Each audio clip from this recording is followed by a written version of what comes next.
It's Friday, August 9th, and I spent the day in Rome, Georgia today.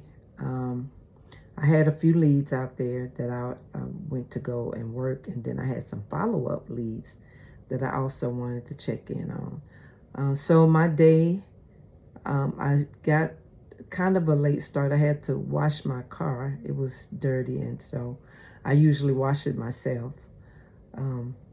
And so once I did that and actually got on the road, it had to be about maybe 11, 12, almost 12. Anyway, I didn't get out there till about 1:30. So, but it was 3 leads and about 10 follow-ups, 3 new leads rather, and 10 follow-ups. And so I was able to get that done.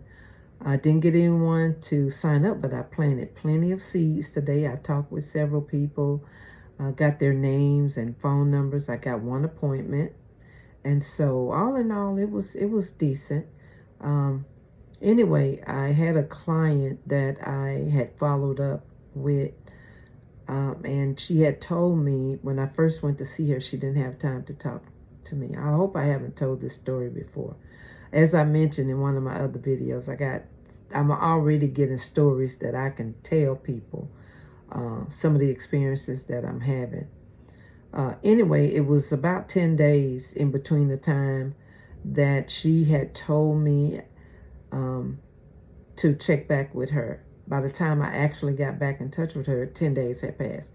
And that's not from a lack of me trying, because I did go by her house 2 or 3 more times, and I called. And so finally, when I did get in touch with her was this week, Tuesday. And she told me, she said that she was on her way to the hospital because her brother had had a stroke. And I said, oh my goodness, I'm so sorry to hear that. And anyway, in talking with her, I asked her, what did she have in mind when she sent the form in to get the information from my company? And she said, actually, I was calling about getting something on my brother. And then she said something that, well, I didn't think it was funny. I just thought that sometimes we don't really think how important it is to move on whatever our first thought is. I've done that many times. And then I'll think back and say, man, I should have went with my first mind. My grandmother used to always say that. Anyway, she told me, she said, the only thing is I don't want to get him anything that has a 2-year waiting period. And I said, well, you know what? I'm sorry to hear that, because had we had a chance to actually talk last week, that could have been a conversation that we had last week.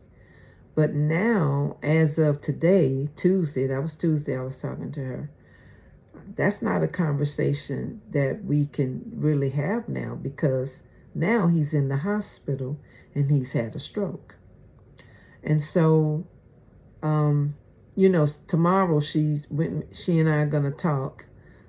Tomorrow we're doing a yard sale, rather an estate sale, at my mother's house, trying to get rid of all of her stuff out the house so we can sell the house.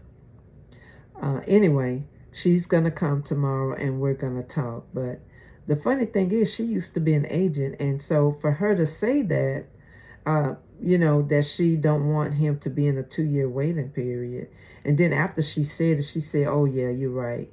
When I told her we could have had that conversation last week. Yeah, it's Tuesday and he had the stroke last night. So that's not going to work anymore. But she still need to get something on him. So we'll see. So that's another story.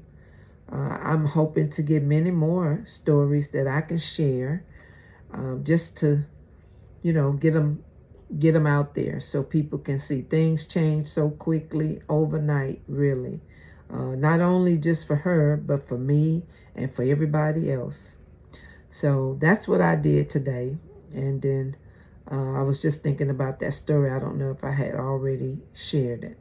So have a good night. It is, well, I took my watch off. But let me see what my laptop says. 10. It's 10 p.m. here. So have a good night.